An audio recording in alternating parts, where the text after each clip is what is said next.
Senhor Jesus, nós te invocamos com muita alegria de fazermos isso junto com outros irmãos, de podermos, no teu nome, nos unir em torno do Evangelho, da tua presença, da tua realidade.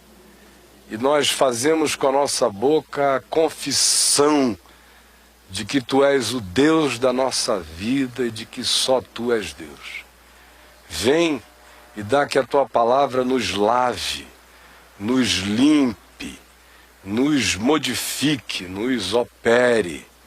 Vá mudando a nossa natureza, que a tua palavra produza caminhos novos para os nossos pensamentos, veredas simples para os nossos pés e transparência e verdade em todo o nosso ser.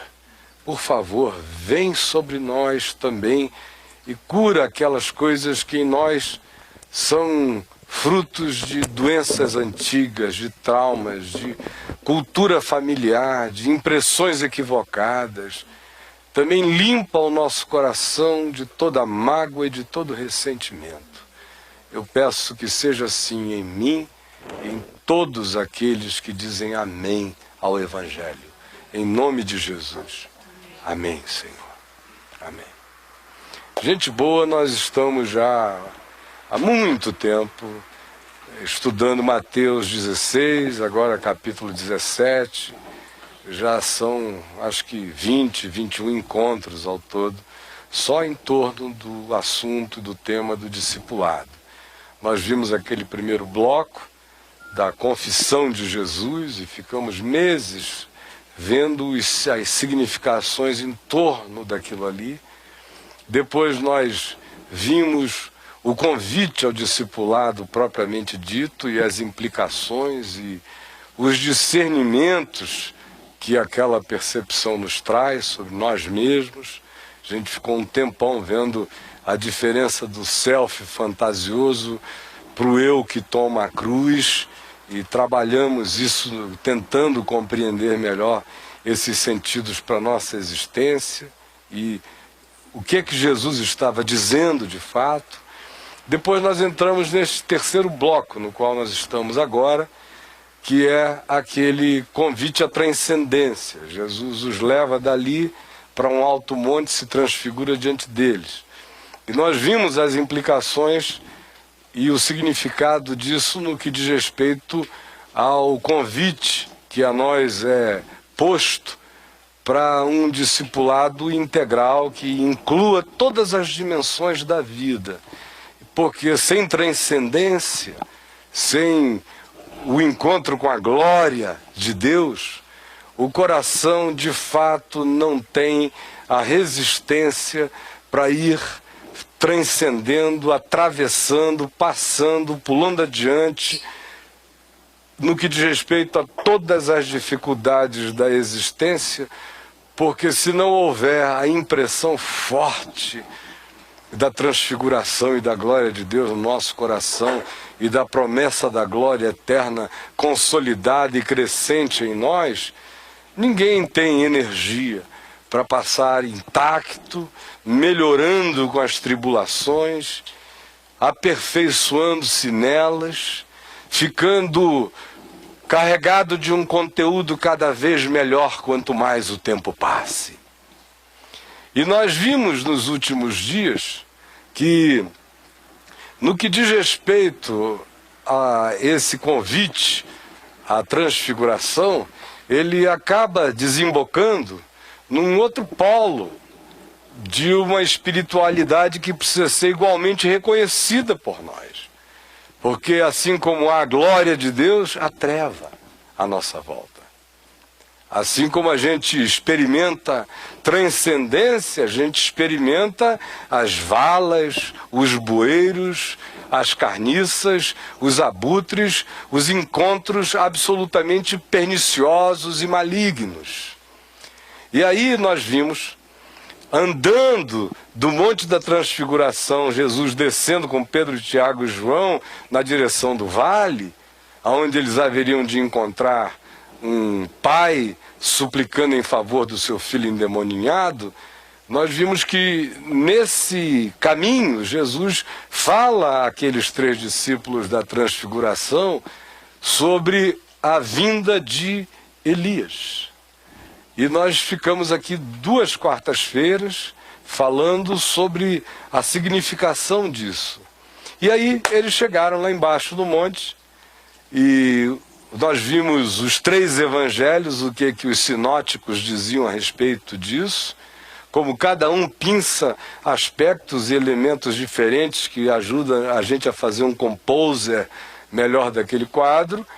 Mas entre as coisas que nós vimos quando comparamos os 3 evangelhos, foi que Marcos, diferentemente de Mateus, aqui no capítulo 17, onde isso está posto para nós, a gente vai ler daqui a pouco, Marcos introduz o fato de que ao Jesus vir chegando, aproximando-se, percebeu que havia uma multidão e que os escribas estavam discutindo com os apóstolos, os 9 que tinham ficado lá embaixo e não tinham subido o monte com ele.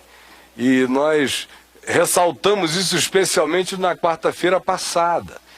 E hoje, eu quero imediatamente entrar no texto e convidar vocês para que nós o leiamos juntos, porque, de fato, Deus permitindo, eu gostaria de ter um pouquinho mais de tempo para pensar, sem grandes introduções, exclusivamente no assunto sobre o qual eu quero tratar hoje.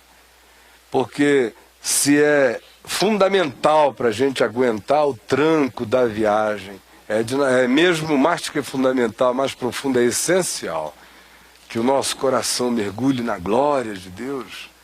Se é fundamental que a gente ande e caminhe sabendo e tendo no coração firme a certeza de que existem muitas distrações também, como gente que quer desviar o nosso olhar, as sugestões dos escribas são muitas, a gente viu quarta-feira passada. Agora, é também fundamental para que a gente vá enfrentando as tribulações e as dificuldades da vida, que a gente saiba que há diabo no mundo, que há treva no mundo. E ninguém tem que ficar nem sobressaltado, nem escandalizado, nem chocado, nem perplexificado, nem coisa alguma. Há diabo no mundo. É muito difícil pensar que há diabo no mundo. Pelo amor de Deus, olha o mundo. O mundo não é o Oceano Atlântico, morrendo por nossa causa, gemendo, um Pacífico em gritos, um Índico estrangulado, não é o planeta agonizante, gemente. O mundo somos nós. O mundo é o meu coração, é o seu coração. O mundo é esse sistema de perversidade que está à nossa volta, que é maior do que nós, que cada um de nós, querendo ou não querendo, o serve de maneiras maiores, menores, engajadas, desengajadas, revoltadas, mas o servimos e dele nos apropriamos todo dia, toda hora, até aqui para que a gente se utilize desse mecanismo que faz imagem e som viajarem para longe. A gente está fazendo parte ativa enquanto prega a palavra da vida, como um administrador infiel, que está tentando fazer o melhor no meio do horror, mas a gente está contribuindo toda hora, o tempo todo, com a máquina toda. A energia elétrica está ligada, a gente está fazendo parte da exaustão energética do planeta, da poluição, enquanto abrimos a boca aqui, dizemos coisas maviosas, para que o façamos, esse aparato todo se liga e a gente participa da engrenagem. O tempo todo. E o problema é quando a engrenagem começa a sair do lado de fora da gente e crescer do lado de dentro da gente, como necessidade, como obsessão, como fixação, como cegueira nossa também, total falta de percepção. Agora, olhe para o mundo E se não quiser fazer nenhum olhar mais distante, olhe para o mundo da sua mente. Para o mundinho só da sua mente. Circuitinhos aqui. Veja como você o tempo todo se apanha, se chamando para algum ponto de recolocação interior. Algum sentimento que você vê foi numa outra direção, uma interpretação que se exacerbou na outra, ou que se diminuiu aqui. E isso tudo tem a ver com outras pessoas. A gente aumenta as pessoas, diminui as pessoas, mata as pessoas, ressuscita as pessoas. Nossa mente vai rodando no mundo o tempo todo. E bem-aventurado aquele que se recolhe, que se rechama, se reconvoca, se repõe, se reposiciona. Porque, do contrário, se a gente, como disse Paulo, se entregar à nossa própria disposição e fizermos a vontade dos nossos pensamentos, você pode ter certeza que o processo de endiabramento está em curso, crescentemente para a sua existência, basta você se entregar a esses processos. Aí você diz, o que isso tem a ver com o diabo? Eu digo, pelo amor de Deus, se você não consegue enxergar o diabo na produção dos seus próprios pensamentos, em primeiro lugar, onde mais você o discernirá? Você não consegue discernir a partir de você mesmo que há um roda-moinho de maldadezinha. De vez em quando ele... Por mais que você já esteja vivendo na brisa, de vez em quando você tem que bater e botar para baixo, dizer o que é isto. E se perguntar, e se questionar, e se redirigir, e se afinar. E botar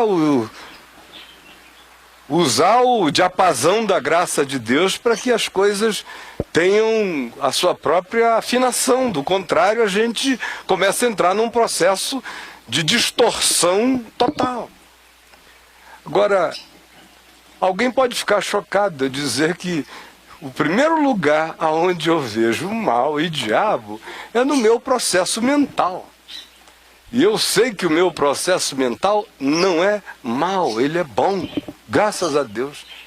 Mas se no meu processo mental eu discerno, não estou dizendo que eu discerni isso ontem, estou dizendo que eu discerni isso hoje. Estou dizendo que ontem também, anteontem também, todo dia também. Não houve nenhum dia da minha existência que eu não tenha discernido alguma treva em mim, alguma sombra, alguma escuridade, alguma penumbra, alguma linha cinzenta, alguma coisa que se distorce no meio do caminhar virtuoso até. Até por causa disso, muitas vezes. De modo que eu não preciso ir muito longe, eu não preciso sair de mim para dizer existe mal no mundo e esse mal é maior do que eu, e esse mal afeta a todos, e ele não é apenas um problema orgânico, nem cerebral, nem físico, nem hormonal, ele transcende a mim mesmo. E quando eu começo a olhar o todo da história, quanto mais eu olho longe na história humana, nos fenômenos humanos, mais claro fica essa presença horrenda, terrível, capaz de mobilizar como um contingente único, como se fosse uma colmeia do mal, nações inteiras, num fervor perverso, absolutamente diabólico, irreflexivo, alienado, conduzido, automatizado e imperialmente comprometido com a maldade. A gente vê isso também nas manifestações muito mais simples da vida. No cotidiano, nas relações parentais, pais com filhos, filhos com pais, irmãos com irmãos, os desencontros, as raivas, as malquerências,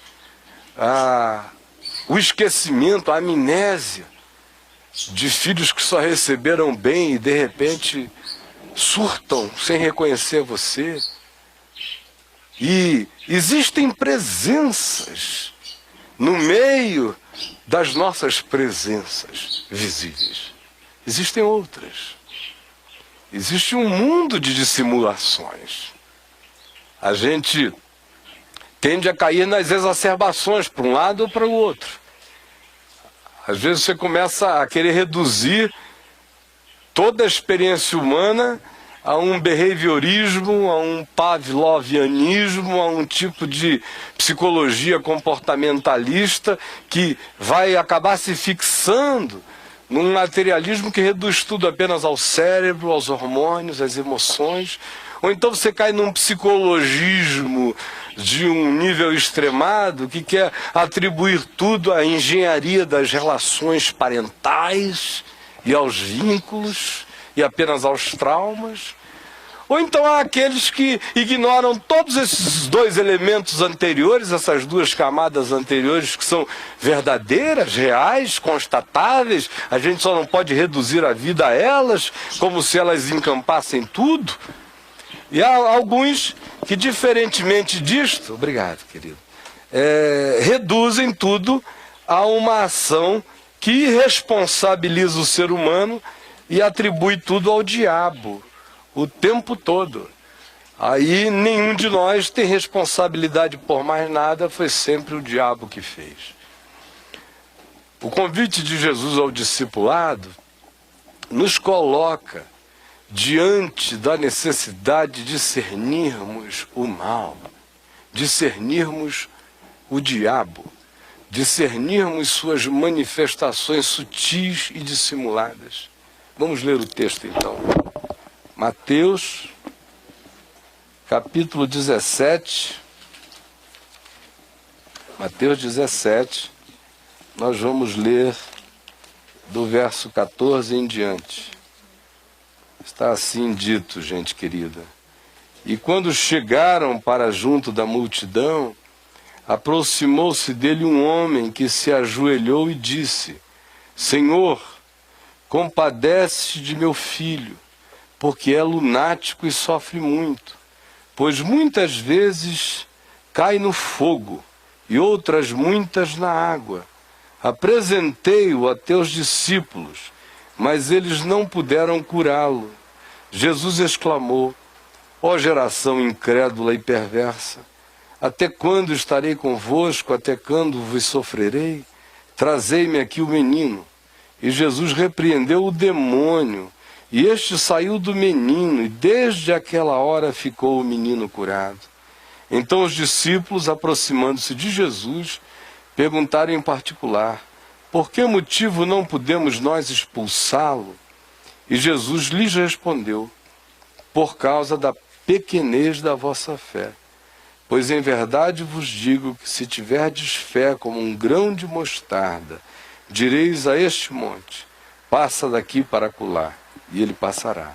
Nada vos será impossível. Mas esta casta não se expele senão por meio de jejum e oração. Olha só, gente, o interessante entre tantas coisas é que esse episódio, esse momento da vida de Jesus em que ele está vindo do Monte da Transfiguração, chegando ao encontro dos discípulos que tinham ficado lá embaixo, no vale, e que já estavam a essa altura uma noite inteira atormentados, não por demônios, mas por coisa pior, por escribas, por religiosos, pela religião, pelas interpretações religiosas que não estavam nem aí para o menino possesso. Eles estavam querendo desmontar o que eles achavam que era um poder que iria atropelar o poder que eles haviam conquistado do ponto de vista religioso na nação. O homem sofrendo, o garoto gemendo, jogado na água, no fogo, estribuchante, que esperasse para sempre. Já tinha nascido naquele karma, que ali ficasse. A questão era discutir com os discípulos de Jesus. E Marcos diz que Jesus desce e anda direto na direção dos escribas, dizendo: o que vós discutias com eles? Tendo um diabo ali possuindo um menino, Jesus foi expulsar primeiro esse aqui, que tinha passado a noite inteira perturbando os discípulos, impedindo-os de ajudarem um homem e seu filho, porque eles próprios caíram na provocação da discussão teológica e saíram da ação do amor simples e da teologia que se manifesta não como especulação, mas como poder e ação e graça de Deus na vida. Aí o que decorre disso daí é que os discípulos ficaram tão tomados por aquela provocação que não fizeram mais coisa alguma a não ser discutir, e todas as vezes que tentaram fazer alguma coisa quanto a ajudar o homem e o seu filho possesso daquele espírito maligno, a coisa toda já vinha imiscuída e tomada da energia da disputa, de vamos ver quem é que manda aqui. O eixo do coração já estava desviado, os significados e as motivações alteradas. Já agora era uma coisa de nós vamos expulsar porque senão fica mal para a gente. O discipulado já estava agora cultuando de novo o self, o si mesmo, e não a consciência do amor, conforme Jesus, que é prático e é simples, e que não para dar essas satisfações e nem deixa o seu caminho se desviar por causa de qualquer que seja a provocação. A gente anda conforme a designação dele. E sábio é quem muda de estrada, mas não muda de caminho no coração. Estradas são do lado de fora. Estradas a gente constrói, estrada a gente muda, a gente deixa. E frequentemente, para não mudar o caminho, a gente tem que deixar a estrada e pegar outra via. Porque em cada estrada a gente já viu que há muitos caminhos. Porque o caminho é o que decorre aqui de dentro. A estrada é a circunstancialidade, é a vereda externa. Então, para mudar, não sair do caminho, frequentemente a gente precisa deixar a estrada, dizer, não me convém essa estrada. Essa estrada me propõe um desvio do meu caminho interior. E eu não farei isso. E o que aconteceu com eles é que eles se desviaram na mente, no coração, da jornada, tudo muito sutil. E agora o enfrentamento com o mal já nem discerne que o grande mal foi posto dentro deles. Dentro deles. Mas o que eu ia dizendo é que o fantástico desse episódio é como ele mistura os elementos. Você tem a afirmação de que há demônios. Você tem a afirmação de que eles podem se manifestar em seres humanos. Você tem também nesse texto a informação que é complementar, é um agregamento que Marcos especialmente faz à história, de que essa manifestação demoníaca pode gerar somatizações, pode se transformar em problema físico.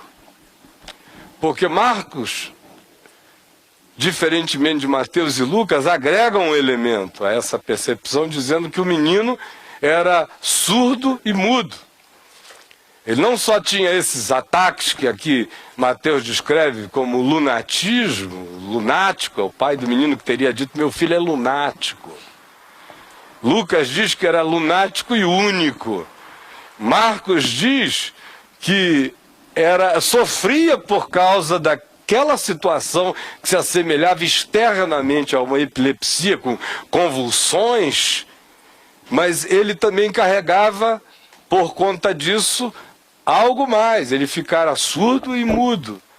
E mais que isto, essa manifestação tinha também cargas e conteúdos suicidas, porque o menino era jogado no fogo, na água. Então vejam quantos elementos, só na possessão desse garoto. Que amplitude, que complexidade há nela. É uma presença espiritual que gera um processo de somatização, somatização essa que se manifestou através de surdez e de impossibilidade de falar, e mais que isto, uma compulsão suicida. Além disso, a sutileza dessa manifestação é tão grande que ela tem uma aparência externa de epilepsia. E o menino estava possesso. E discernir isto é um chamado do discípulo, e discernir com empatia, com misericórdia, com definição na consciência, de modo que nada nos perturbe, nem se miscua, nem se misture com o nosso discernimento, que cada coisa fique clara. E o fantástico é que é Marcos que acrescenta que o menino era surdo e mudo. Não porque lhe tivessem dito isto. Em Marcos, o pai do menino apenas diz que o filho dele não conseguia falar, era mudo. Quando o menino é trazido a Jesus, é que Jesus diz: espírito surdo e mudo, sai deste menino. Depois a gente ficou sabendo na história humana que toda surdez produz a incapacidade da fala ou a dificuldade da fala, extremamente. Mas não fora nem o pai do menino que dissera a Jesus isso. Pelo pai, o pai, na superficialidade da interpretação e na agonia daquela dor, apenas diz: olha, o meu filho não fala. Além de tudo, ainda é jogado para lá e para cá e tenta se matar. É Jesus que agrega esse elemento. Não foi só espírito mudo, é surdo e mudo. Sai desse menino. Então vejam a quantidade de elementos. Agora, isso tudo acontece sob um pai. Tem gente em casa. Não só o menino está lá, afligido e vitimado, mas há codependentes dessa história. E aqui no caso é o pai dele. A aflição é tão grande que esse homem faz de tudo, e sai de casa, e leva o filho, e espera uma noite toda. Já imaginaram a transfiguração ao contrário que estava acontecendo do outro lado, lá embaixo? Aqui em cima é Moisés, Elias, Jesus, o Pai, nuvem luminosa, glória, coisa extraordinária. Lá embaixo é o capiroto, um bocado de diabo, alimentados por um monte de escribas, com uma multidão frenética, e 9 discípulos apatetados, sem saber de que lado estavam naquela guerra inteira, e por fim querendo defender apenas a sua própria reputação de discípulos de Jesus. Nem tinha virado ainda cristianismo. Os caras estavam já no comecinho, nas fraldinhas, já defendendo a sua reputação. Antes importa defender a nossa reputação do que expulsar o diabo. Mas a nossa reputação nós iremos defendê-la. E a noite inteira, aquela é a antitransfiguração, lá embaixo. E Jesus tira aqueles 3 lá de cima, os leva ao encontro dos demais, e agora apresenta a todos eles esse cenário onde eles são convidados a exercerem um discernimento que tem a ver também com eles mesmos.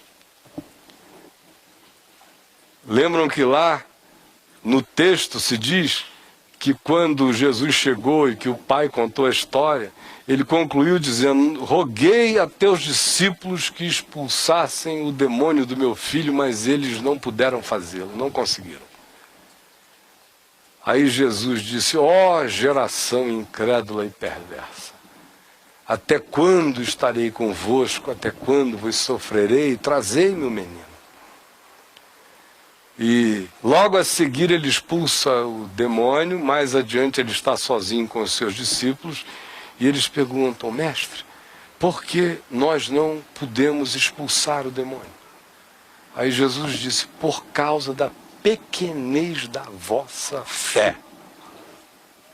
Porque em verdade eu vos digo que se tiverdes fé como um grão de mostarda, direis a este monte: arremessa-te daqui no mar, e tal acontecerá, e nada vos será impossível. Aí entre colchetes a gente lê: mas esta casta não se expulsa senão por meio do jejum e oração. Aí, na história do cristianismo, a interpretação prevalente foi a de que esta casta era aquela casta de demônios que estava no menino, não sairia senão por meio de jejum e de oração. Para mim isso é um contrassenso, porque quando perguntaram a Jesus por que nós não podemos expulsá-lo, ele não disse porque faltou carga horária de jejum e de oração, vocês tinham que ter enchido as baterias, passado a noite enchendo assim, botando carga de bateria, de jejum e de oração, porque a pilha estava fraca. Foi um problema de pilha, Duracell é a pilha do reino. Não. Ele disse, querem saber a razão? Por causa da pequenez da vossa fé. A menos que ele nos diga que ninguém tem fé senão jejuar e orar, é um contrassenso. E em lugar nenhum ele nos diz que fé só surge no coração daquele que jejua. Orar é uma convocação para se tornar um estado em nós, orar e sem cessar.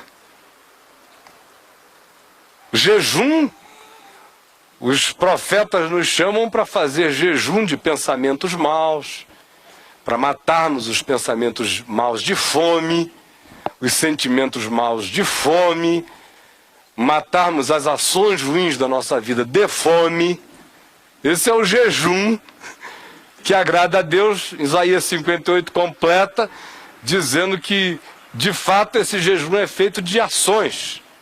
Quebrar a cadeia do oprimido, despedaçar os jugos, tirar o dedo que acusa da cara dos outros, não nos escondermos do nosso semelhante. É o jejum que agrada a Deus. Mas aqui, nunca se pensou com essas categorias que eu estou falando com vocês agora. Sempre foi a oração como um exercício de manifestação visível de um falar com Deus, e o jejum como abstinência de alimentos. Se é assim o que Jesus estava dizendo, contradiria o que ele tinha dito antes. Vocês não puderam expulsá-lo por causa da pequenez da vossa fé. Por causa disso é que vocês não puderam expulsá-lo. Não foi por outra razão. Agora, mais adiante vem a história do esta casta não sai senão por meio de oração e jejum. Como? É por causa da pequenez da minha fé ou é porque eu não carreguei as baterias conforme a ideia da oração e do jejum? Ou estaria Jesus se referindo a uma outra casta que eles precisariam se dedicar a expulsá-las? Não aquela. Aquela lá não saiu por causa da pequenez da fé deles. A casta mais difícil era aquela que neles estava.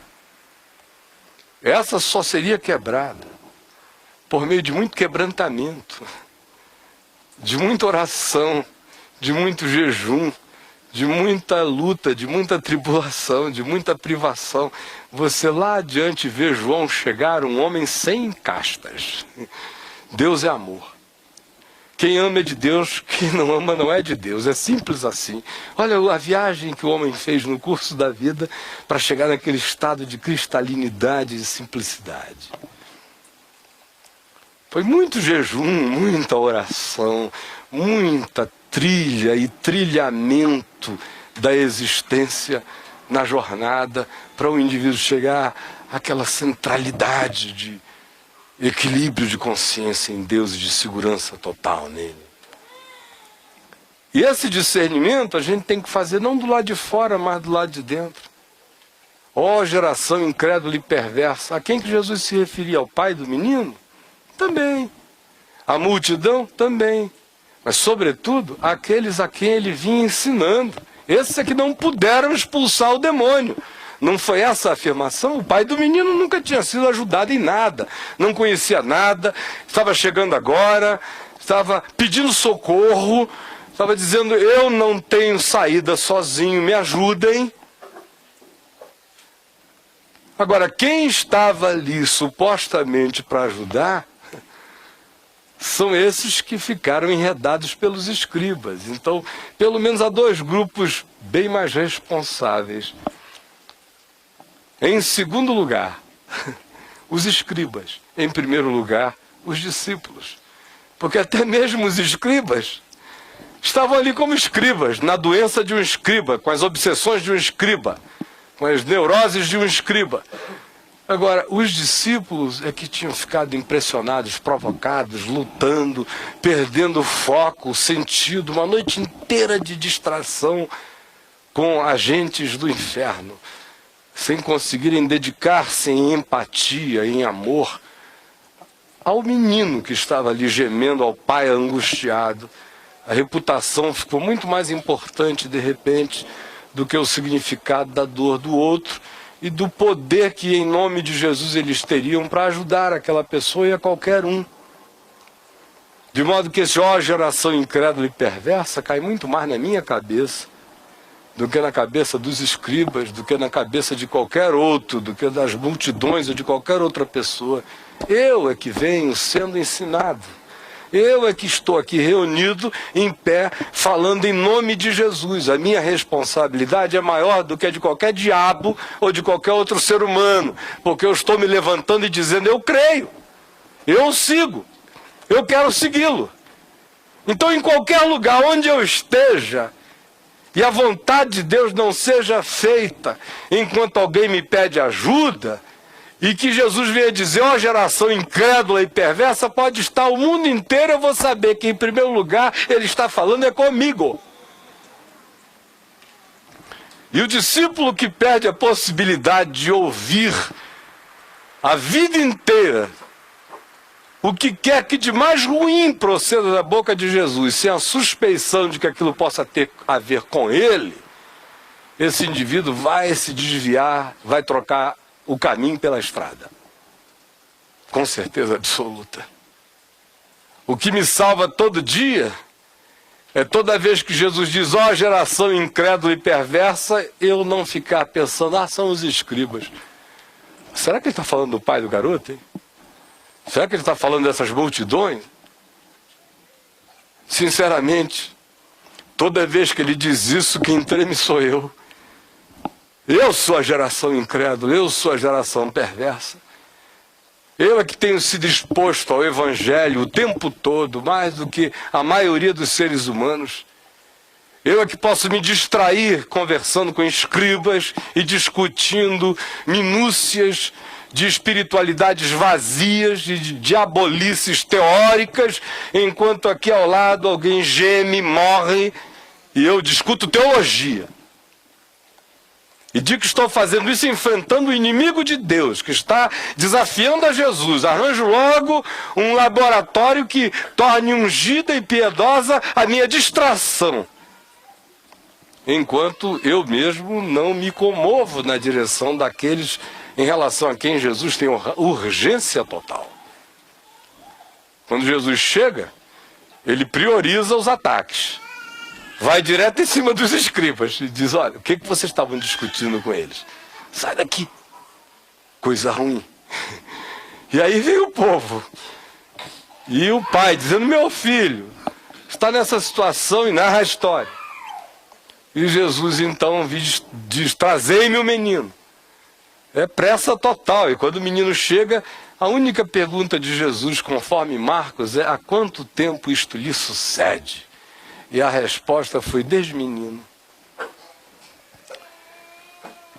E o garoto chega e Jesus liberta o rapazinho daquela força perversa que estava agindo nele de maneira tão complexa. Agora veja, como Jesus chega, prioriza o ataque, mas não deixa que nada o pare em relação a, com urgência total, trazer aquele menino para um estado de libertação, de consciência, de saúde, de normalidade. Não deixar que nada pare o processo e o fluxo da vida. Agora olha aqui para mim. A gente está vivendo num ambiente que nos parece, se a gente se entrega às percepções só do imediato, que é feito esse ambiente apenas de nós mesmos e das coisas que a gente vê. E hoje em dia, dando um salto assim de 2000 anos, mais do que nunca, se o menino chega, trazido pelo pai, dificilmente a maioria de nós pensa logo em discernir o espírito, o que está acontecendo. Nós já estamos tão tomados de distrações tantas que não são mais só os escribas. Os escribas já criaram uma calota aqui na cabeça da gente, que a primeira coisa que a gente pensa diante de uma situação dessa é o que nos leva a querer discutir sobre o problema do mal, é discutir. Se o nível não é esse, a gente cai logo para o nível imediato, que é psicologizar o problema do mal. Mas se não é esse o caso, a gente chega e organiza, no sentido de que torna orgânico o problema do mal. É cerebral, é só neurológico, é só lunatismo, é só psiquiátrico, é só ampliquitio. Ou então a gente chega e traz o problema do mal para um outro nível, de uma relacionalidade parental, ainda na linha psicológica. Se chama o pai no canto e diz: escuta, me fala um pouco como é que foi o parto dele. Aí vai, aquela entrevista que não acaba, uma anamnese para o resto da vida, escreve um tratado, um roteiro, mas nunca chega lá, aonde as pessoinhas estão doendo e gemendo. Ou ainda, nos dias de hoje, diante dessa situação, a gente recorreria possivelmente para alguma outra interpretação, de uma outra linha, de alguma natureza, vamos ver, mas nunca a gente se atreve ou a pensar na complexidade do fenômeno, sabendo que pode haver lunatismo, pode haver surdez, pode haver mudez, pode haver qualquer coisa, pode haver problema parental, pode, sempre há, mas de fato a gente não pode desconsiderar jamais a realidade da existência do mal e das trevas, operando de maneira sutilíssima. Nós praticamente perdemos a percepção do mundo espiritual. Mesmo esse pessoal que a gente vê expulsando demônio na televisão, esse pessoal aí então é que não crê mais em diabo há muito tempo. Muito tempo, acredita em mim no que eu estou dizendo. Sai dali a moçada, vai para o motel, vai lá, faz, pinta, borda, é uma confusão danada, e eu não estou de brincadeira e todo mundo sabe que eu não estou brincando. É uma zoadeira infernal depois dos cultos, como se já não bastasse a loucura do culto que foi. Esse pessoal aí já não crê mesmo. Quem brinca de diabo não crê em diabo. E eles estão brincando, eles param até para o intervalo comercial. Fica aí, não sai não, que nós vamos para um intervalo. A gente volta entrevistando daqui a pouco, enquanto nós vamos faturar uma grana e tal. Esse pessoal, os que mais falam em diabo normalmente são os que menos creem. E os que brincam, esses aí se tornaram adiabados. Não são ateus, são adiabos. Não existe diabo para eles do ponto de vista deles, até porque quando dois se tornam um, fica difícil perceber o outro. Já está todo mundo andando na mesma trilha.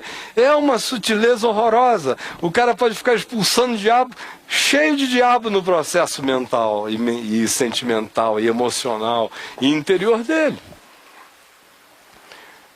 Mais que isso, eu também digo a vocês que quando eu vejo pessoas dizendo que discernem o mundo espiritual, mas reduzem a interpretação a um determinado nicho único de olhar, ela já abriu uma possibilidade, lacunas enormes para que outras coisas passem desapercebidas.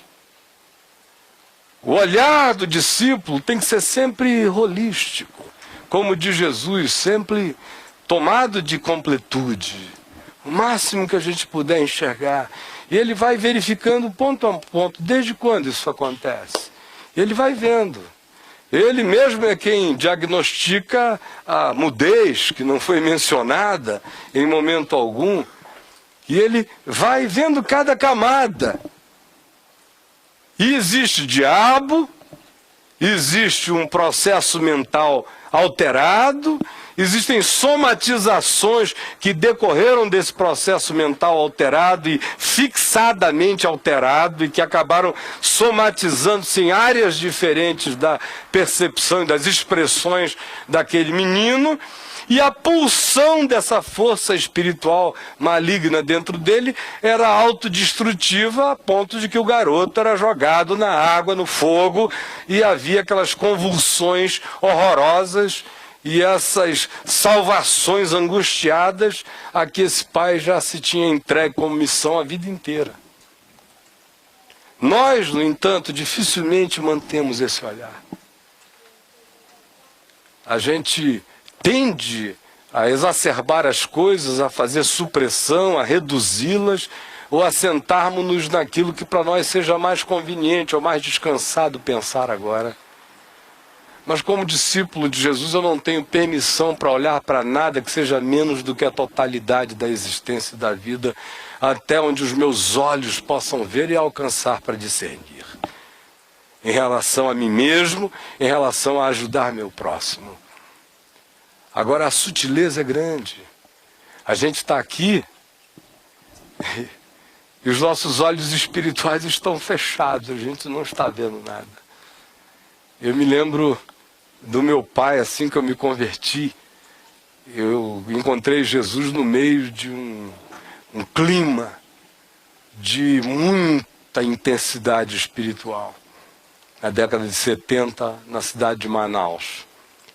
E papai, e posteriormente eu com ele, ficamos expostos diariamente a todo tipo de manifestação de possessão demoníaca, de opressão, de sujeição, dessas presenças sutis que às vezes não se fazem uma possessão explícita, gritada, demonstrada através de manifestações horrorosas e desses sintomas todos acerca dos quais os evangelhos nos falam. Todos os dias a gente exposto a situações mais difíceis. E eu me lembro que frequentemente ele dizia o seguinte para mim: meu filho, graças a Deus os nossos olhos espirituais não veem as coisas. É muito melhor a gente andar sem ver, só confiando no Senhor, só botando o pé firme nessa rocha. Porque se a gente visse, nenhum de nós iria encarar. Os bichos que a gente enfrenta aqui, graças a Deus a gente não vê. A gente só vê o estribuchamento e loucura e aquele sobrenaturalzinho de parede, de quadro que cai dali, lâmpada que estoura ali, de gente, mulher com magrinha, com força de não sei quantos homens, o possesso que diz eu vou sair, entrar ali, aí lá cai um lá, aí sai dali, entra no outro, começa a entrar em todo mundo, entra no ateu, entra no professor, entra em todo mundo. E você vendo, mas você não está discernindo a horripilância dessas presenças. E é uma cegueira que nos salva de uma infestação horrenda, de impressões pavorosas, impossíveis de serem contempladas com frequência. De modo que o fato de que a gente não vê é proteção para nós. Mas não é porque a gente não vê que a gente tem que andar sem discernir. Ou seja, eu sou protegido de ver pela graça de Deus, mas a graça de Deus que me protege quanto a ver, me estimula a discernir. Discernir em relação a mim e discernir em relação ao meu próximo.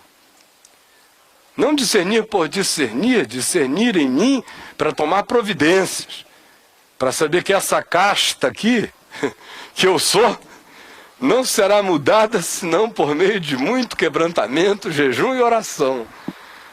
E aquela lá, primeiro tem gente, depois tem um diabo dentro do menino, depois tem um menino sofrendo de problemas que se somatizaram nele, tem um pai desesperado porque o filho pode entrar num processo que acabe matando-o.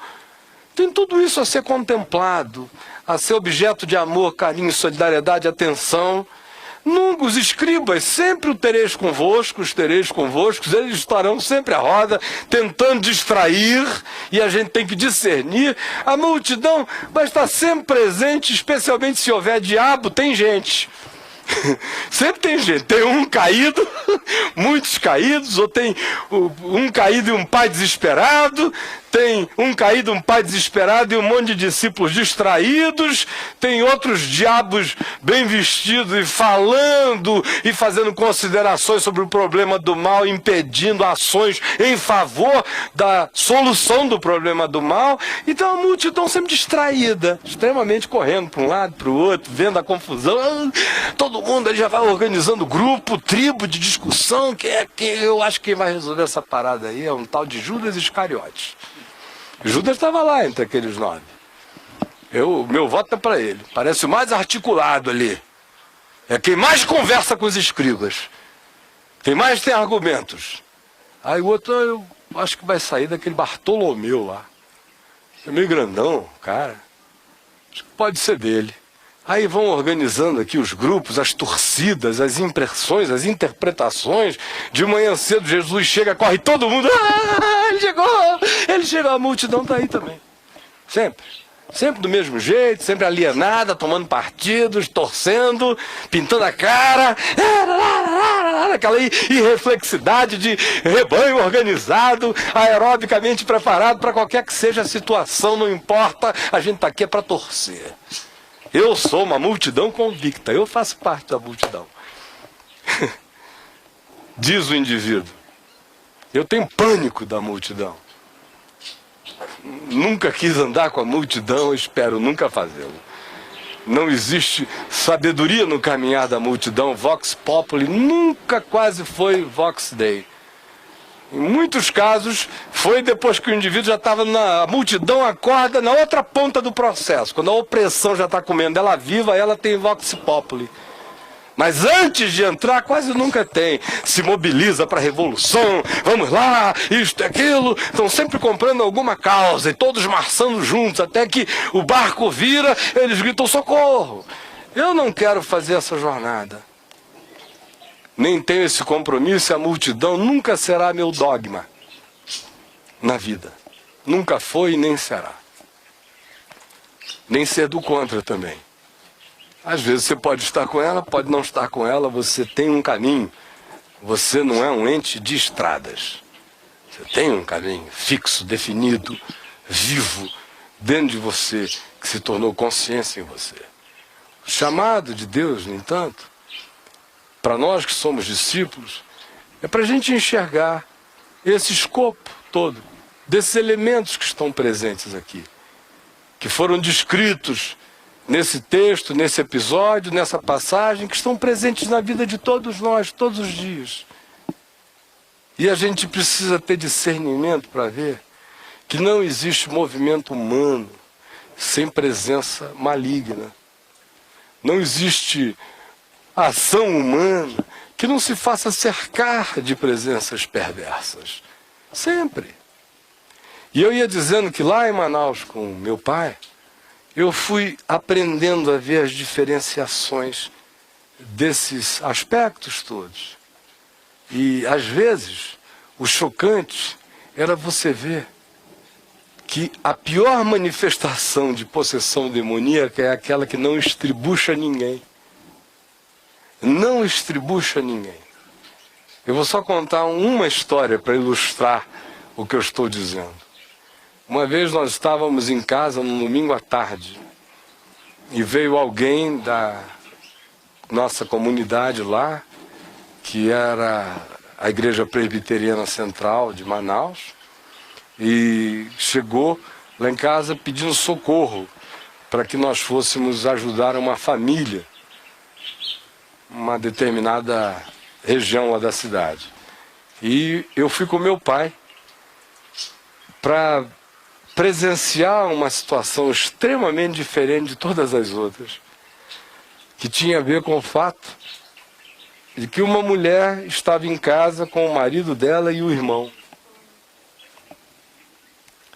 E ali eles estavam conversando, à mesa, domingo, uma hora ou duas antes da gente ser chamado, quando de repente alguém mencionou um assunto espiritual e alguém ali estava envolvido com alguma coisa maligna, nesse sentido, estranha, escura, no mínimo de muita sombra e ocultação. Aí quando ela mencionou aquilo, eles disseram que algo aconteceu ali que eles não sabiam explicar o que era. De repente, o marido da mulher ouviu o irmão dela virando-se para ele dizendo: escuta, tua mulher, minha irmã, é uma vadia. Aí começou a descrevê-la e dizer coisa do tipo: dá para todo mundo. Aí o marido ouviu aquilo e de repente virou para ele e falou, pensando que estava dizendo o que estava pensando, falou para o cara uma barbaridade. Tipo, você está falando isso, mas não sabe que eu vi o montado da tua mulher, rapaz. Não sei o que e tal, tal. Aí os dois se levantaram e iniciou uma guerra. Faca para lá, faca para cá, corre, facão, vamos matar, aquela coisa toda. Aí quando os dois paravam de repente, a mulher entrava na história e do nada dizia alguma coisa que confirmava as declarações que cada um tinha ouvido um do outro, cada um as declarações mais diferentes. E aí uniam-se agora todos contra todos, num triângulo de ódios horrorosos. Nós, graças a Deus, chegamos a tempo de impedir uma catástrofe. E demorou um pouquinho para que o discernimento do que estava acontecendo acontecesse em nós.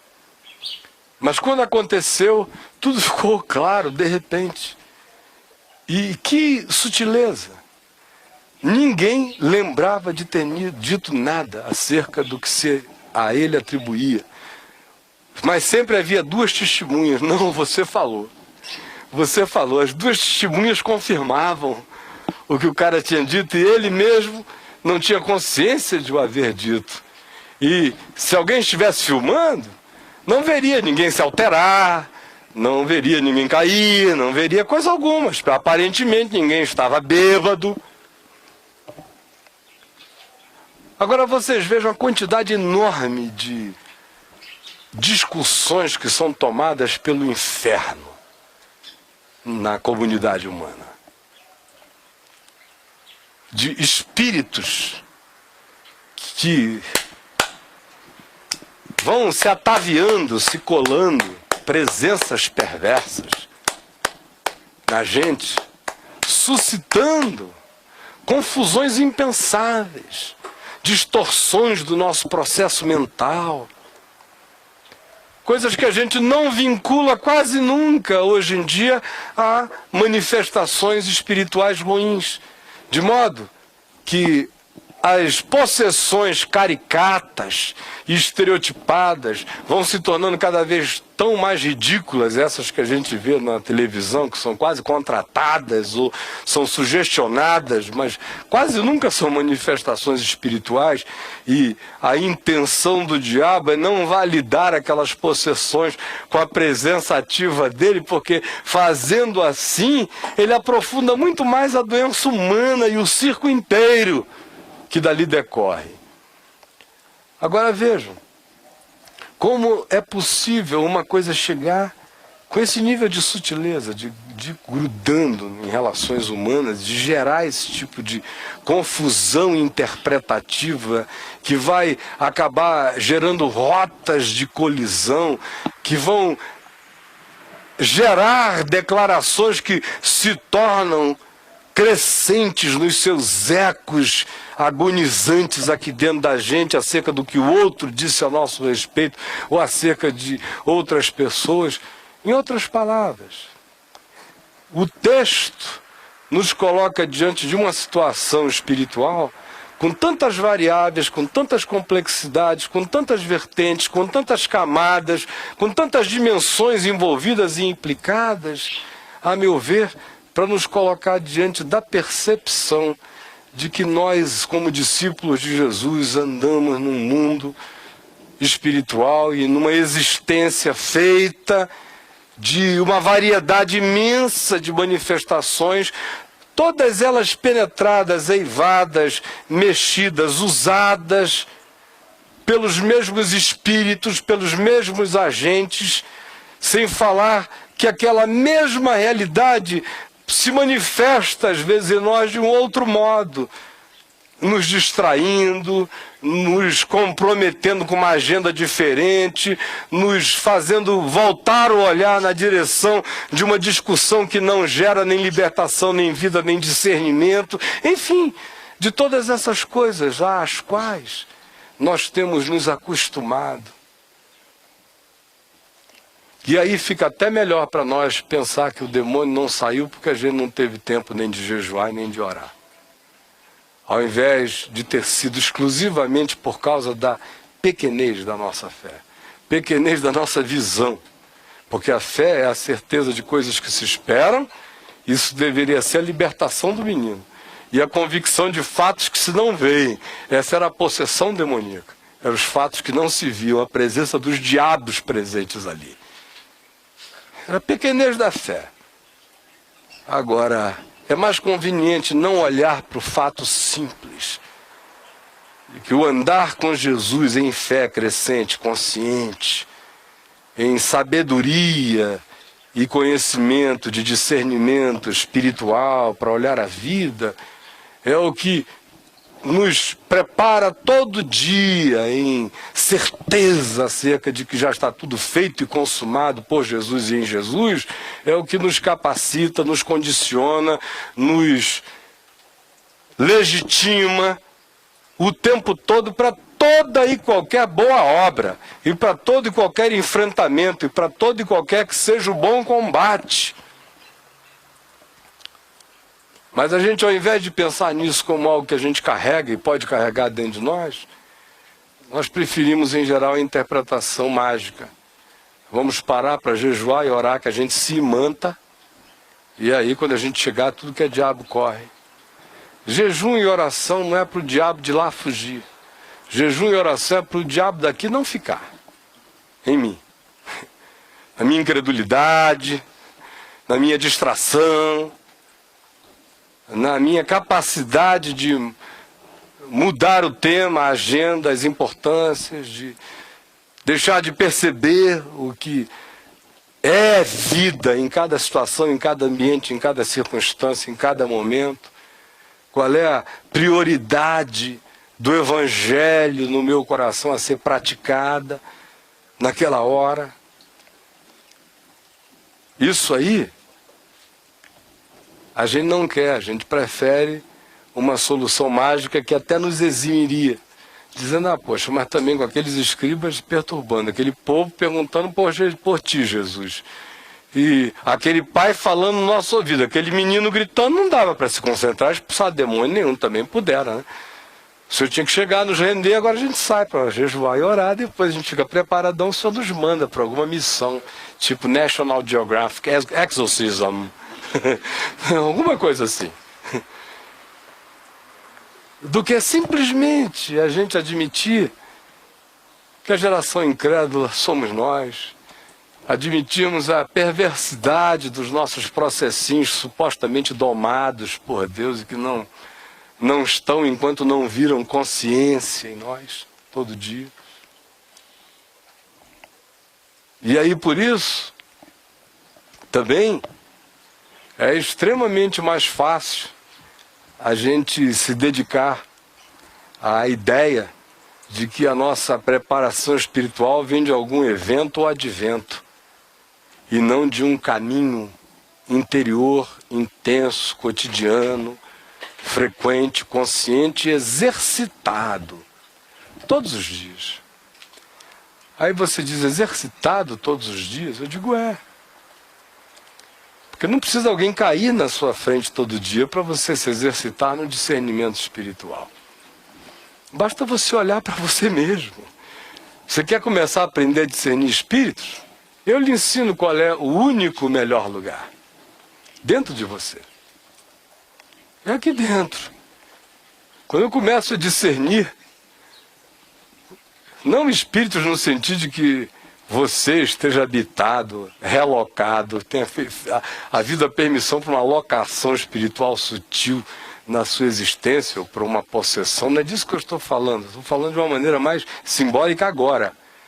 Discernir espíritos em mim tem a ver com discernir meus humores, tem a ver com discernir os meus auto-enganos, as coisas que eu construo para mim mesmo como sendo verdade, mas que não passam de ficções particulares de mim para mim, sobre mim mesmo. Comece a discernir as suas antipatias, comece a discernir por que determinadas coisas provocam em você reações mais intensas do que outras. Comece a discernir essas coisas sobre você e você vai começar nesse exercício interior de discernir gênios, humores, implicâncias, antipatias, malquerências.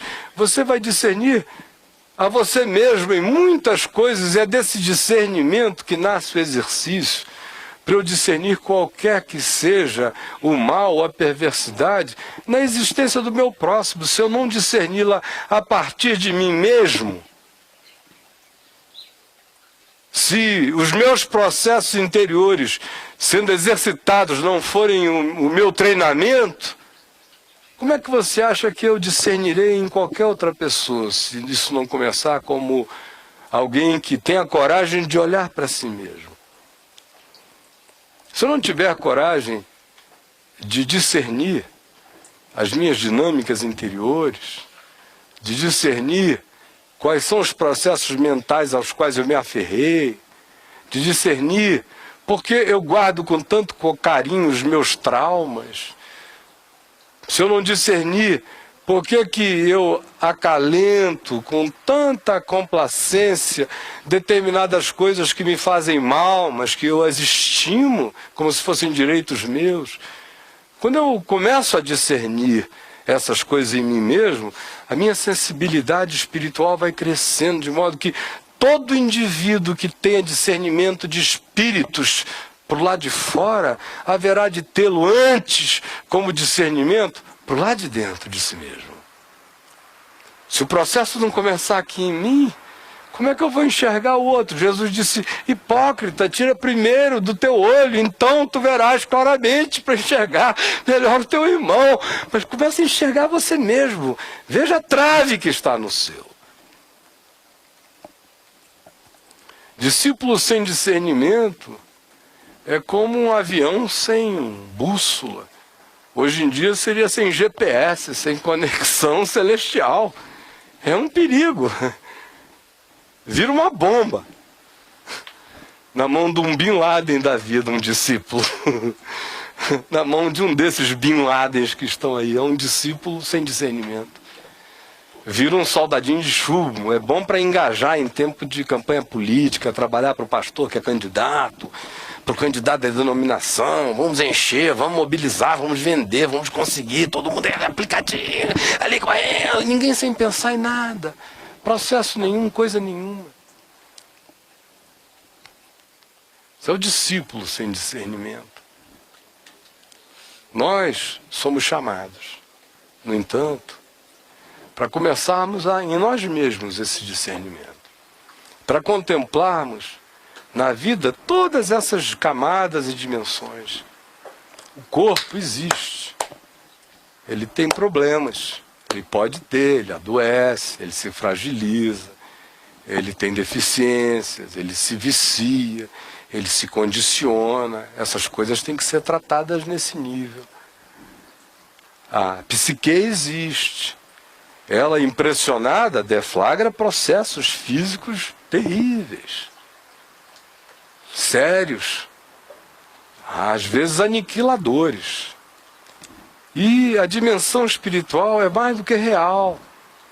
E ela se faz presente, frequentemente, se faz presente de um modo muito mais sutil do que a gente consegue discernir. Às vezes começa a povoar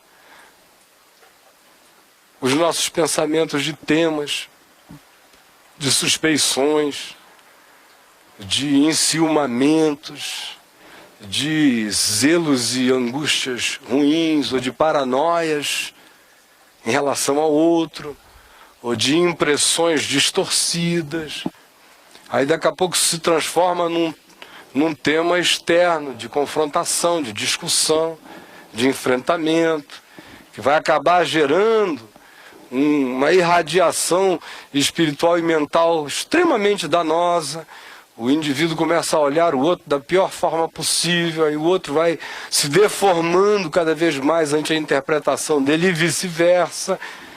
E eles, dois ou três ou tantos quantos sejam, totalmente desavisados em relação ao fato de que existe um animador de guerras, existe um animador de ódios, existe um animador de suspeição, existe um adversário de toda a paz humana. Existe um diabo, um divisor, o que divide, o diabolos, que deseja separar entes humanos o tempo todo. E a gente fica pensando que a nossa luta é contra a carne e contra o sangue, apenas.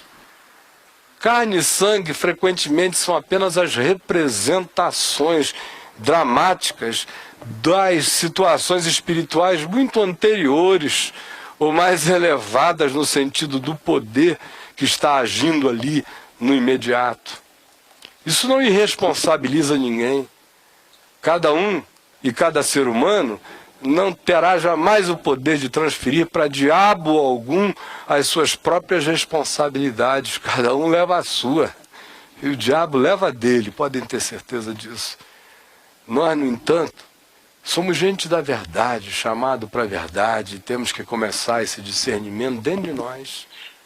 Geração incrédula e perversa, diga, opa, está falando comigo? Deixa eu ver o que ele está dizendo. Eu não pude expulsar o demônio por causa da pequenez da minha fé? É verdade. A casta que não sai, qual é? A dele? Não, a casta que não sai é a minha. É dessa fé que não quer crescer, que se acomodou aí nesse estadozinho que não vai adiante. E o que, estando vivo, não exista com todas as dinâmicas do que seja a vida, podem ter certeza de que entrou num processo de morte. Aquela pequena fé, no primeiro dia, foi uma grande fé. Quando assim que eles chegaram, que se aqueceram, onde havia fé nenhuma, a pequena fé foi a primeira fé. Para aqueles primeiros dias, era imensa. Agora, quando a gente se contenta apenas com o que aconteceu uma vez, e não continua mais crescendo todo dia, na perspectiva de que aquilo que foi imenso ontem, já não me servirá mais amanhã e nem depois, porque impõe-se sobre mim que eu cresça.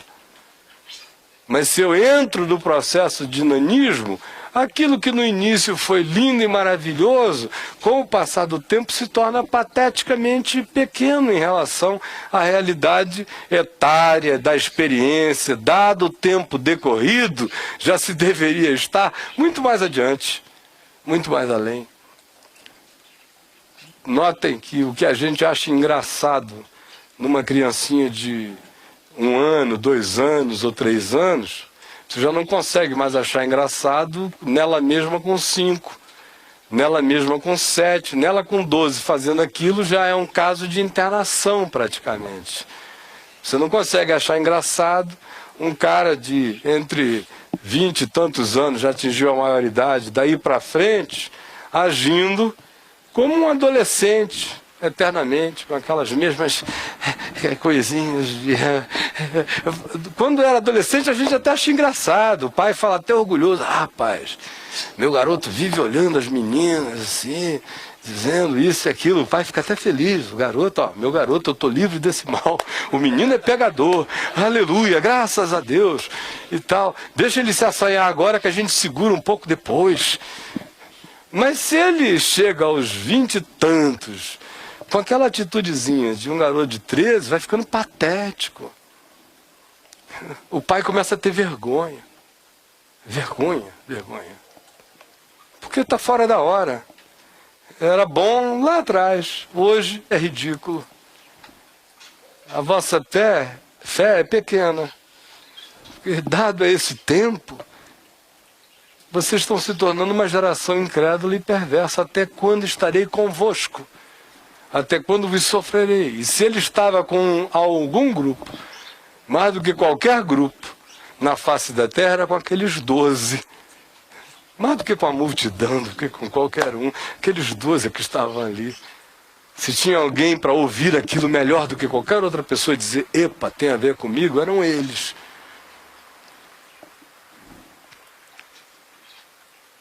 O Evangelho está aqui hoje à noite. Essa é mais uma palavra do Evangelho para aqueles que querem ser discípulos de Jesus. A glória de Deus existe, é real, quer te cobrir, quer te encher, quer te transfigurar. Mas não esqueça de que o lugar onde a existência acontece com todos os seus embates jaz no maligno. É trevas. Quando se diz que jaz no maligno, é porque o maligno permeia a coisa toda. E eu tenho que olhar para mim mesmo, porque conquanto eu creia e diga e assuma, e foi o que Jesus disse e é o que eu creio, que eu não sou do mundo, como de fato eu não sou. No entanto, eu estou no mundo, eu vivo no mundo e eu não sou imune ao mundo. Por isso é que eu tenho todo dia que orar enquanto me examino, dizendo, livra-me do mal. Todo dia.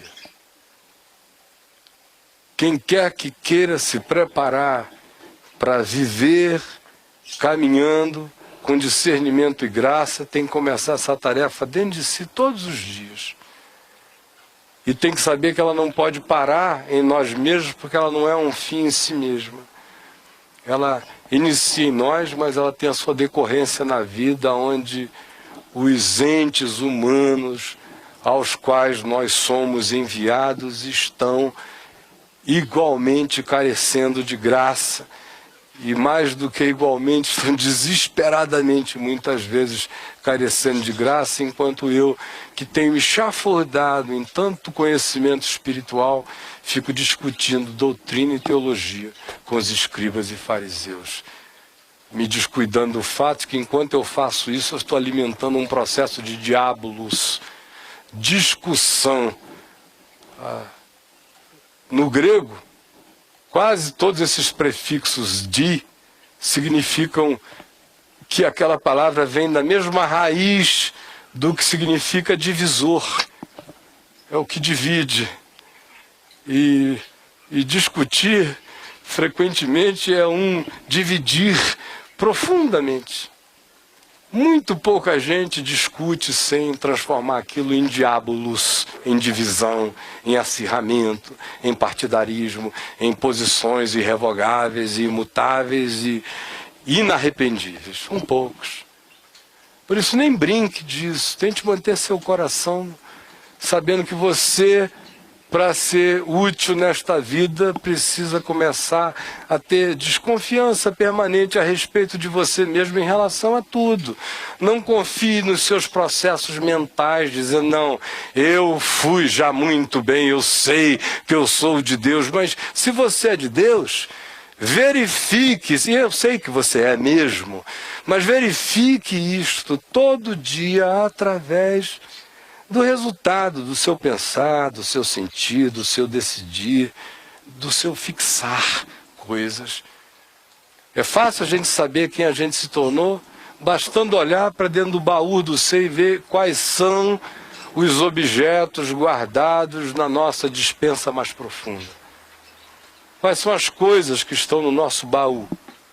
Olhe para essas coisas, esses sentimentos, essas impressões, esses temas, essas fixações, e você vai descobrir quais são as dinâmicas que estão ganhando poder, força dentro de você.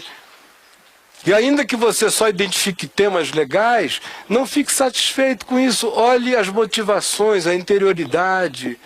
Olhe quais são, veja quais são os elementos motivacionais, quais são as pulsões.